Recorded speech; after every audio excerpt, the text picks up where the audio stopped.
Good morning, good afternoon, good evening, wherever you guys are at. I hope you're having a fantastic day. It's SoulSaint here, and we have some new stuff coming up today. I wanted to give you guys a little bit of a breakdown. If you haven't already been aware, or you weren't part of my live streams, the reason why there's been a lot of downtime with a lot of the video recordings that I normally would be able to produce and put out for you guys is, one, laziness. I'm sorry.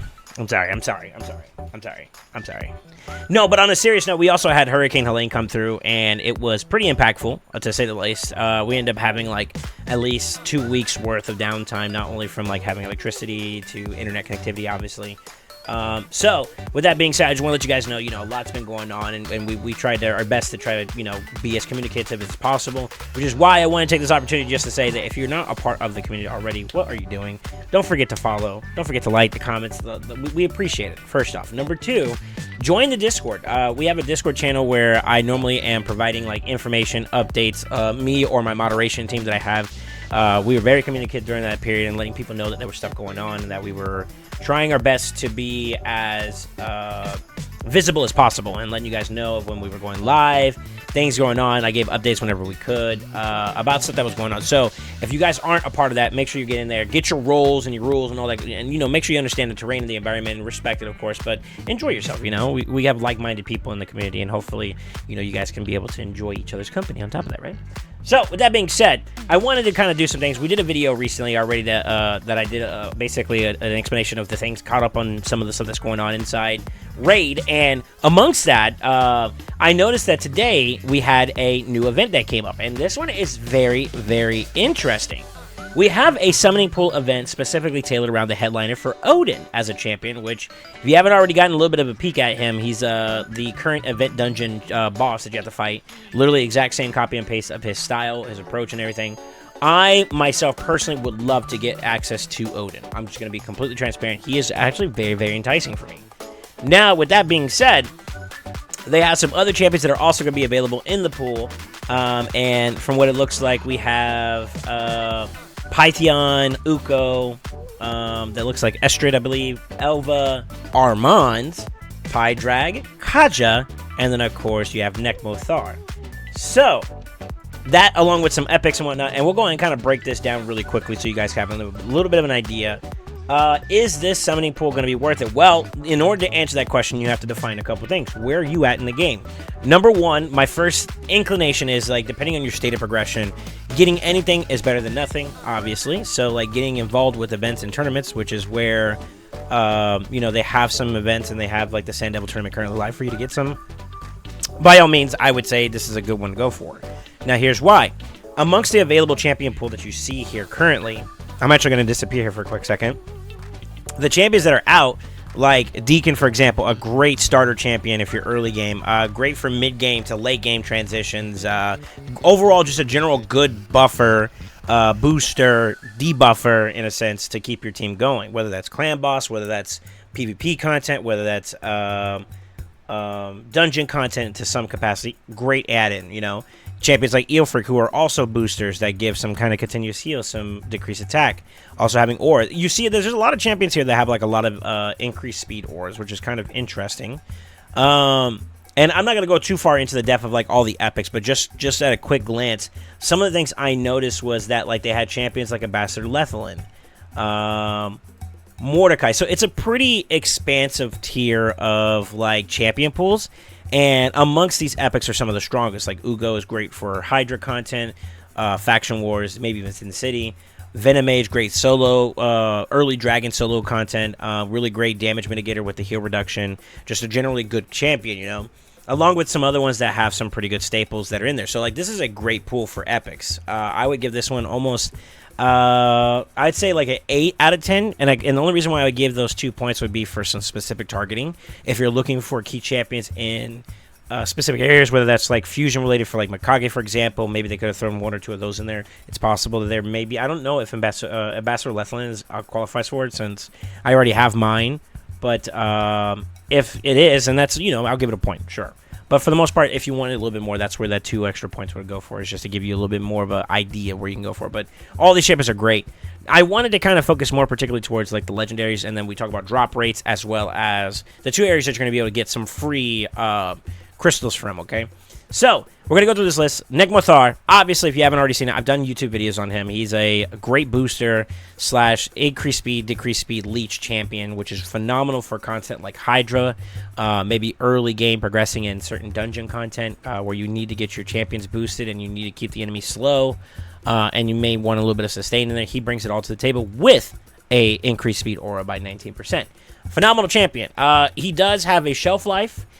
Depending on the content, and of course this may change with the new update with Hydra. I think right now everything is kind of like on a little bit of a hold. We're not too sure because we have to experience it for ourselves, but word through the grapevine is that we're going to have a little bit of an interesting dynamic where having control and establishing control and being able to use champions that can help forward toward that are going to be important, and he does provide that. If you need someone who can boost and keep your team alive through leech outlets, as well as be oppressive to the enemy with, you know, damage mitigation from decreased attack, as well as the leech and decreased speed to slow them down, this champion does a little bit of it all. So, great option.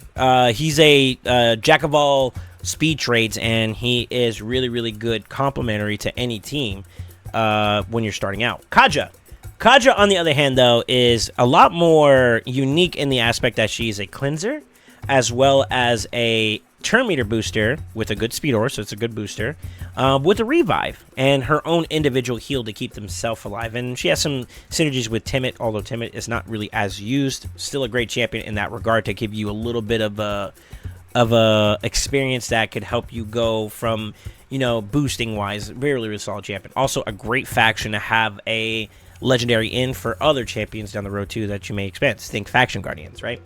Pydrak. Now this guy is a menace. This guy, I use him in one of my teams for Hydra.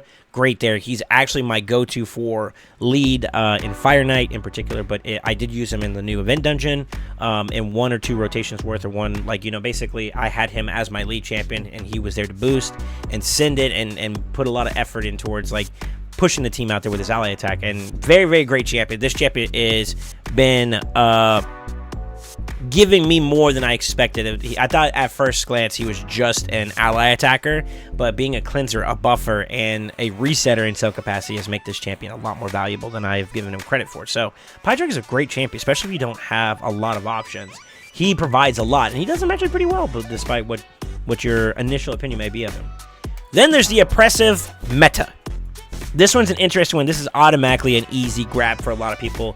If you want to get empowerment on the table, or if you just want this champion in general, he is a top pick, top ban in live arena. He's used in classic arena. You can even see him present in tag team arena. Everything PvP related, he's phenomenal.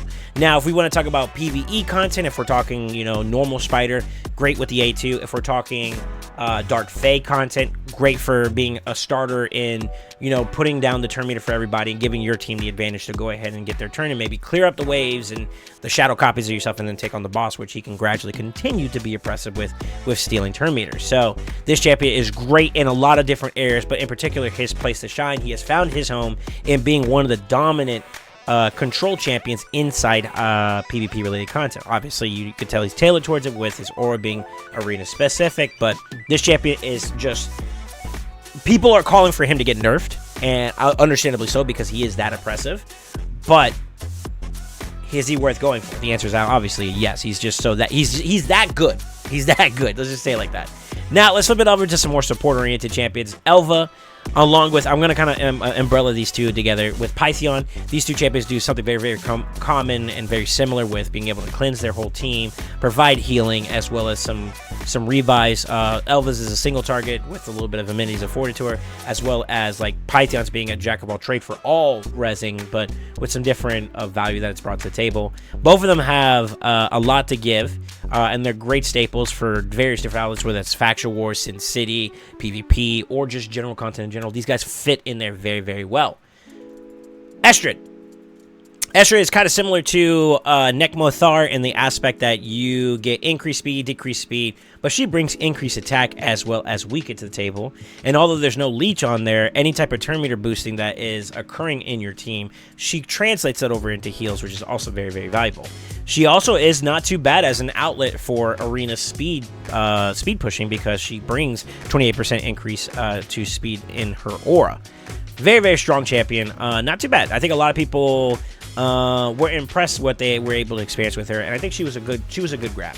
And then, of course, last but not least is Uko from the regular legendary pool here. Great champion for some extra stripping, some extra control, maybe block buffs. He has a really strong revive, increased speed, aura, and then, of course, the AoE decreased attack. Some people have had some case uses of him in Hydra. Some people have used him in PvP, although he has kind of fallen a little bit by the wayside because of the fact that his A2 is the bread and butter of his kit, and every single piece of it has forms of poly. Maybe Pinpoint may bring some value to him. Only the world knows, but I think for the most part, people have found value in him in Sin City as a control champion with like stun sets, and sometimes in PvP. I remember my first push into Gold 1 in TTA, he was one of my big answers that got me over the finish line. So a lot of value that comes from this champion. He's a little bit more on the dated side, so you could see maybe some case usage, but not too crazy value. I think maybe I would be more excited about like getting an Elva or Pythion for that matter, or actually any of the legendaries more so than Uko, but still not a bad grab. I wouldn't be ashamed if you got any legendaries from this pool. I don't see them being too bad.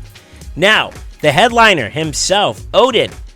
We did a breakdown on his kit a long time ago, and I thought that on paper it sounded too good to be true. Well, it wasn't. And although there's some intricacies behind the way you're going to want to build this champion up, this champion is actually very, very strong.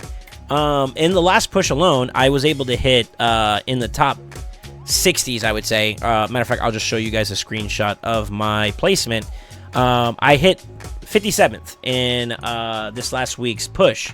And I won't lie, as I was pushing and doing more and more, I was actually caught off guard by some of the team comps that were running speed champions because of the fact that he provides a 40% aura, which is the highest in the game for Void champions. They were partnering, the player base was partnering him with a lot of Void-centric teams, which is great. And, speed challenging them was actually kind of a challenge to some degree. I did fail one or two, and then I found my victories in others, but nevertheless, it was one of those experiences where it's like, you got to be careful when you're dealing with these champions that give like the difference between some of the best auras in the game, which are like 30%, maybe 32 if you're depending on your choice selection. This guy still has a solid 8%, 10% advantage against those. Not to mention if you were going even lower with your auras with like a 19%er with like maybe Kaja, for example, or Elva or something like that. If you're trying to race in that comparison, or even 20%, 28% with one of the most strongest champions in the game, he still has that big advantage as long as you're Void, right? Not to mention being a crazy strip champion who also does CC and sets up for your team. He does a lot with his A2. His A3 actually does pack a pretty decent punch. And, of course, his A1 opens up the door for a lot of playability. And not to mention, the most obnoxious thing, especially from like a support utility aspect, is as the fight goes on, he's just giving his team more survivability by just automatically plugging and playing an extra block damage for the whole team every 9 turns, and it stays consistent like that. So imagine having champions that give you extra turns along the way, or just in general because you're so oppressive that you've been able to lock down the opponents, and the battle of attrition is going in your favor because you got them on the defensive, and then you get this on top of that. It's like whatever chances they get went from small and low to non-existent, and that's scary when you're dealing with someone as strong as Odin. So I'm kind of prefacing this to say, is it worth it? The answer to me, in my opinion, about this particular Prism event is yes. At the very least, you want to get one copy of Odin. And I think that if you weren't able to do the champion chase and the other stuff before, and maybe your means or your allowances are open to it, maybe you have the coffers to maybe dip your feet into Odin a little bit, this is a good one to go for. Now, from an early game perspective, any of these champions are game changer. From a mid game champion, majority is still the same. Late game, it becomes a little bit more specific depending on your needs of your account. In game, realistically speaking, outside of Odin and maybe Armands, these other ones can be situational and very niche, which means that their value goes down a little bit. However, we'll flip the script in terms of like other areas where you can get value of just having either the champion or duplicates of the champion, such as faction guardians, which I talk about all the time. As you start progressing and you start getting more competitive, you're going to want to expand your capability from a stat standpoint. Forget gear, forget the champion itself, just by having access to more stats for any of those particular faction-related champions. That's kind of the goal, right? Imagine being able to get 10% on an already really established gear, a build for like maybe a defensive nuker, having that 10% for like maybe that Stultus that you rock the house with. Imagine it with a really crappy build. it's still so healthy in terms of its contributions. These are stats that are permanently there as long as you hold the slots available to them. And I am of the proponent that, like, if you are someone who is looking to be competitive, you need to be able to have a conversation in the wheelhouse of not only having your faction guardians established, but also empowerment. Those are two important ways to get even more stat value for a specific champion. And this is where, like, targeted values can become a little bit more present. So let's break it down. Odin himself is barbarian related. So if you just want him as a champion, this is a great way to kind of focus target him. If you want something for barbarians in general, if you're looking to fill it up, whether that's using Armands or Odin, for example, this is a great opportunity because not only getting access to Armands or Odin may placate you being able to fill up those faction guards a little bit more, which then also introduces faction guardian related outlets, right? So Armands, mine is +1, for example, which is kind of low in value, but if I were to get an additional one here, for example, taking it from a +1 to a +2, now I'm getting speed on top of that, which makes me even more competitive. So going for Armands is obviously like, okay, taking something that's already strong and adding more to him, why not, right? The other areas, though, this is where it's going to be kind of a little bit more specific. If you're looking to add value to your Lizard Stripe, this is a good one because you have at least 2. So, and I'm just going to break this down too as well. You got to keep in mind that it's a 6% chance to get any type of legendary. And then amongst those, you have a 4.5% chance to get that specific section of a pool. And then, of course, 1.5 for Odin. With that being said, though, out of all this, if you are going to get a legendary out of the pool that is available to you, you have a 1 in, what is that, 9% chance? 1 out of 9 to get any of these champions, including the headliner. If the headliner's already been acquired and he's off the table, now you have a 1 in 8 chance, and that chance kind of goes around the table of maybe specifically, you know, if you're looking for lizards, then you have a 2 out of 8 chance to get one, and you kind of see the value maybe slide a little bit. Same thing with Sylvan Watchers. You have Elva and Estrid, so that's 2, 4, 8. 2 out of 8 chances to get him if you were to strike gold. If you're looking for like Skinwalkers or actually, excuse me, I had to correct myself. I forgot. Pydrag is also Sylvan Watcher, so you have a 3 out of 8 chance to get him. So even higher. That's even more value. So I stay corrected there. But the whole point being is that, like, depending on what your needs are and what your desires are, that could be something very, very important to keep in mind. Me in particular, I'm looking to acquire Odin first and then maybe expand upon my capability with Armands. That would be something I would like to see come out of my account, and this could be an opportunity to hit both of those. So with that being said, should you go for it? I think yes. I think this is a very, very strong pool of champions, both from a support and utility aspect, but also some key champions in some more competitive environments, whether that's Hydra or PvP, which are the 2 most competitive areas in the game. So you guys let me know, is this a champion pool that you want to go for? It is 40 per summon, so I don't think that's too bad. I think that's on par for about roughly the average. Are you interested in going for it? Is there any particular champion you think I'm undervaluing?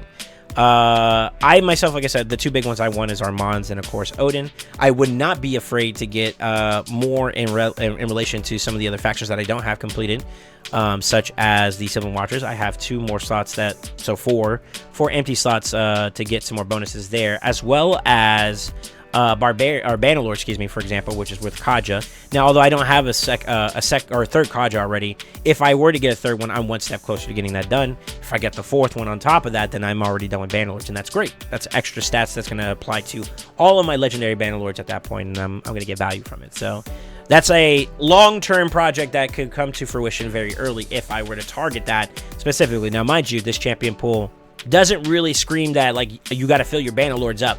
Go for this. No, it's not really the case. I think this more swings for Sylvan Watchers in particular, but my focus would probably be the Bannerlord side of it and maybe the Lizards if I'm interested. But with that being said, don't forget to like, comment, subscribe. Let me know what you guys think about this Prison Pool event. I think this is really, really good.